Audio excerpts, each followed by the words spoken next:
नमस्कार मित्रों अपने सौरमंडल की इस कड़ी के अंदर आगे बढ़ते हैं। और कल मैंने आपको बताया था कि सौरमंडल का जो टॉपिक है वो आज हम पूरा करेंगे। उसको वैसे तो क्या पूरा हमने कल कर लिया था, उसके कुछ महत्वपूर्ण प्रश्न थे जो बच गए थे या फिर परीक्षा से रिलेटिव थे। उन प्रश्नों के ऊपर मैं आज चर्चा करने के लिए आपके बीच आया हूं।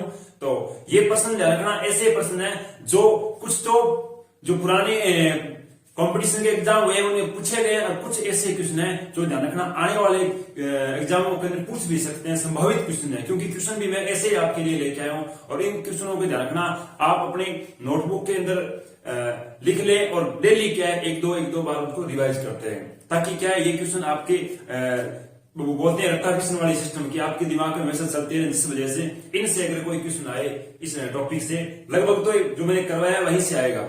लेकिन अगर इस पुराने कंपटीशन से अगर कोई क्वेश्चन उठाते हैं या फिर नए अगर कोई क्वेश्चन आते हैं, ध्यान रखना इस प्रकार के क्वेश्चन आएंगे और उन क्वेश्चनों पर क्या है मैं अभी आपके बीच में चर्चा करूंगा। सबसे पहले तो आप इसका स्क्रीनशॉट ले लो, फिर उसको समझाता हूं मैं, ध्यान रखना ये आराम से। ठीक है, देखो क्या है सौर मंडल के महत्वपूर्ण प्रश्न। क्या क्या गुरुजी? तो सबसे पहले आपके सामने प्रश्न है कि ओरियन नेबुला, क्या कहा मैंने? Orion nebula.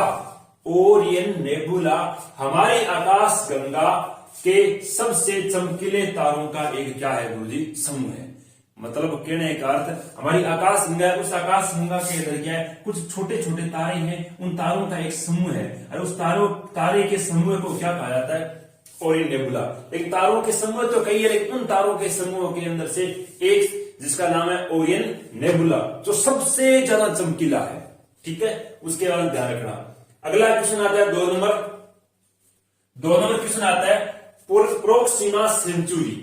प्रोक्सिमा सेंचुरी सूर्य का निकटतम तारा है। जो सूर्य के सबसे निकट तारा है उस तारे का नाम क्या है? Proxima Centauri. जिसकी सूर्य से केवल और केवल दूरी है वो है गुरुजी कितनी? 4.3 प्रकाश वर्ष। कितनी दूरी है? 4.3 प्रकाश वर्ष दूरी। कहने का अर्थ सूर्य के सबसे नजदीक जो तारा है प्रकाश से, उसका नाम क्या है? Proxima Centauri. उसके बाद में नेक्स्ट क्वेश्चन पे चलते हैं। तो नेक्स्ट क्वेश्चन आता है आपका कि सभी ग्रह, ध्यान से सुनना, सभी ग्रह परिक्रमा पश्चिम से किधर की ओर करते हैं? पूर्व की ओर करते हैं। सभी ग्रह सूर्य के बाहर से परिक्रमा है। देखो 2 दिशा होती है, जैसे एक तो होगी आपकी पश्चिम, ठीक है, दूसरी होगी पूर्व। एक तो ग्रह क्या करेंगे, जैसे ये पश्चिम है, पश्चिम से क्या करेंगे? पूर्व की ओर ऐसे चक्कर लगाएंगे। और उनके अंदर देखा जाए तो 90% ग्रह हो तो क्या इसी प्रकार से चक्कर लगाते हैं। इसने क्या किया? सभी ग्रह सूर्य के पश्चिम से पूर्व की ओर चक्कर लगाते हैं। पर 2 ऐसे ग्रह हैं जिसमें एक का नाम तो क्या है गुरुजी? शुक्र। क्या नाम है? शुक्र। और दूसरे का नाम क्या है? अरुण। ये 2 ऐसे ग्रह हैं जो इनकी विपरीत दिशा में चक्कर लगाते हैं। विपरीत दिशा का कहने का अर्थ हो गया कि ये अगर पश्चिम से पूर्व लगाते हैं तो ये कैसे लगाते हैं? पूर्व से पश्चिम की ओर लगाते हैं। बहुत इंपॉर्टेंट क्वेश्चन है, ध्यान रखना। कई बार पूछा गया है कि सौरमंडल का कौन सा ऐसा ग्रह है जो क्या है पूर्व से पश्चिम की ओर चक्कर लगाते हैं। 90% तो स्टूडेंट के यही कंफ्यूज रहता है कि गुरुजी ये चक्कर पश्चिम पूर्व पश्चिम वो सिस्टम क्यों है।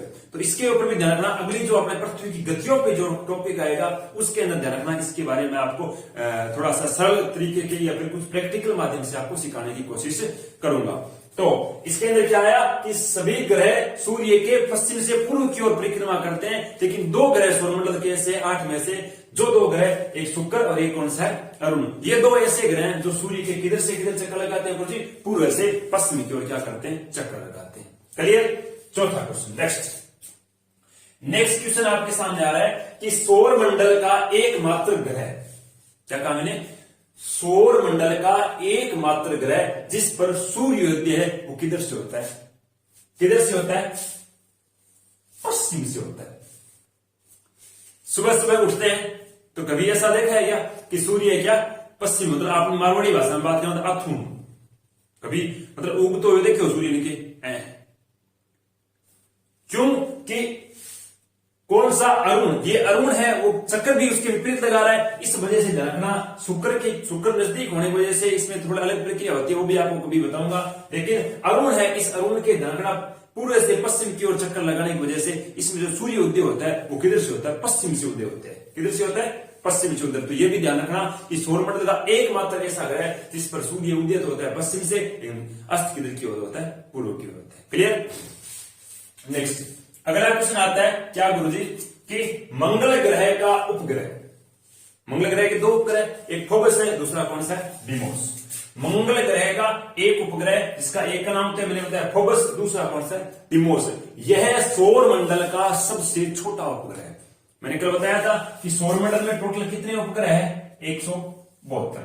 172 के अंदर से देखा जाए तो मंगल के दो उपग्रह पृथ्वी के एक है, बृहस्पति की 66 है, शनि के 63 है, और उसके अरुण के कितने 27 और वरुण के कितने 14। इनके अंदर से देखा जाए तो ध्यान रखना जो डिमोस है ये सौरमंडल के 172 के अंदर से देखा जाए तो सबसे छोटा उपग्रह है। कौन सा, डिमोस। अगले क्वेश्चन पे चलते हैं कि चंद्रमा के समान सौरमंडल के किस ग्रह का धरातल क्या है, जो समान है। सौरमंडल का कौन सा ऐसा ग्रह जिसका धरातल चंद्रमा के समान है। क्या कहा मैंने, सौरमंडल का ऐसा कौन सा ग्रह जिसका धरातल चंद्रमा के समान है। आपने देखा होगा कि कई बार ऐसे देखा क्या सोशल मीडिया की या फिर टीवी न्यूज अखबार के अंदर कहीं पढ़ा भी होगा कि अभी क्या अंतरिक्ष के अनुसंधान द्वारा चंद्रमा पर कोई रिसर्च किया गया, मंगल ग्रह पर रिसर्च किया गया, इस प्रकार की बातें सुनते हैं। लेकिन कभी ऐसा नहीं आया कि कोई यान है उसको बृहस्पति ग्रह पर भेजा गया, कोई ऐसा यान है जिसको शुक्र ग्रह पर भेजा गया, कोई ऐसा है जिसको क्या बुध ग्रह भेजा गया। कभी हुआ है क्या, नहीं। क्योंकि थोड़े बहुत जीने के जो प्रमाण मिले हैं वो केवल और केवल कहां, चंद्रमा या फिर गुरुजी मिले है कहां पर, मंगल। क्योंकि दोनों का जो धरातल है वो कैसा है, एक समान है। तो कहने का सौरमंडल का ऐसा कौन सा ग्रह है जिसका धरातल चंद्रमा के समान है। अब बहुत सीधी सी बात है गुरुजी, कौन सा, मंगल। क्योंकि एक थोड़ी सी बात बताता हूं आपको कि पिछले कुछ वर्षों पहले क्या है कि मंगल ग्रह के ऊपर पहले बातें चल रही थी कि यहां पर जो जीवन है संभव नहीं हो सकता। उसका कारण क्या था कि वहां पर एक तो बात थी पानी की कमी, दूसरी थी गैस कौन सी, मीथेन गैस है। ये ध्यान रखना क्या करती है कि जीव जंतुओं के जो पाचन शक्ति है उस पाचन शक्ति का कार्य मीथेन गैस करती है। उनके अंदर से बात आई थी पानी की। मंगल ग्रह पर पानी मिल जरूर गया था और मिला था वो केवल और केवल किसके रूप में, वो मिला था बर्फ के रूप में। किसके रूप में मिला था, बर्फ। मंगल ग्रह की उत्तरी और दक्षिण दोनों दूर है वो क्या है, बर्फ से ढके हुए थे। इस वजह से बर्फ के रूप में पानी तो मिल गया था। अब क्या है, उनके सामने समस्या आ गई कि इस बर्फ के पानी को तरल कैसा बनाया जाए, पिघलाया कैसे जाए। क्यों, क्योंकि बर्फ को पिघलाने के लिए जो गैस काम आती है वो कौन सी आती है, हाइड्रोजन। और हाइड्रोजन गैस की मंगल ग्रह पे क्या थी, कमी। इस वजह से कहा अगर हम इसको जैसे जैसे पिघला लेंगे तो हाइड्रोजन गैस न होने की वजह से ये पानी पूरा वाष्प के रूप में बदल कर क्या कर जाएगा, हवा में उड़ जाएगा। इस वजह से मंगल ग्रह पर पानी के प्रमाण अभी तक नहीं मिले। ठीक है, नेक्स्ट क्वेश्चन में चलते हैं। तो आता है गुरुजी कि सौर मंडल का सबसे बड़ा, प्रश्न क्या है, सौर मंडल का सबसे बड़ा पर्वत किस ग्रह पर है। सबसे पहली बात, सौर मंडल का सबसे बड़ा पर्वत है किस ग्रह पे, मंगल ग्रह पे। कौन सा पर्वत है, तो ध्यान रखना पर्वत है ओलपस मेक्सी। कौन सा पर्वत है, ओलपस मेक्सी। ध्यान रखना ये सौर मंडल का सबसे ऊंचा पर्वत है जिसकी ऊंचाई अपने माउंट एवरेस्ट से गुरुजी कितने 3 गुना है। माउंट एवरेस्ट की 8800 क्या है, मीटर है, तो उसकी कितनी होगी कि 88 लगभग बात करें 9 किलोमीटर, अरे वहां पर बात करें 9 तो 9 कितने हो गए 27 किलोमीटर। कहने का 27 किलोमीटर क्या है, वो पर्वत ऊंचा है जो सौर मंडल का सबसे ऊंचा पर्वत है। किस ग्रह के ऊपर है, मंगल ग्रह। नेक्स्ट बात करते हैं मंगल ग्रह का निक्स ओलंपिया। सॉरी, थोड़ी सी बात गलत हो गई। ओलपस मेक्सी ध्यान रखना मंगल ग्रह का गुरुजी क्या है, सबसे बड़ा ज्वालामुखी। थोड़ी सी गलती होगी, उसके लिए थोड़ा समझ चाहता हूं कि मंगल ग्रह की सबसे बड़ी ज्वालामुखी उसका नाम ओलंपस मेक्सी है, लेकिन ऊंचा पर्वत है उस पर्वत का नाम क्या है, तो उसका नाम है निक्स ओलंपिया। क्या नाम है, निक्स ओलंपिया, जो क्या माउंट एवरेस्ट से गुरुजी कितना 3 गुना बड़ा है।